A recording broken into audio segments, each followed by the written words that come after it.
बिस्मिल्लाहिर्रहमानिर्रहीम। माह रमज़ान के 8वें दिन का सवाब।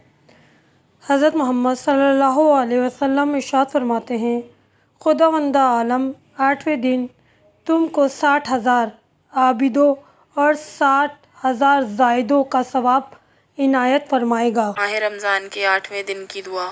बिस्मिल्लाहिर्रहमानिर्रहीम। अल्लाहुम्मा अर्ज़ुक़नी फ़ीही रहमतल अयतामी व तुआमत तुआमी व इफ़शाअस सलामी व सुबहतल किरामी बितौलिका या मलजअल आमिलीन। सदक़ल्लाहुल अलीयुल अज़ीम।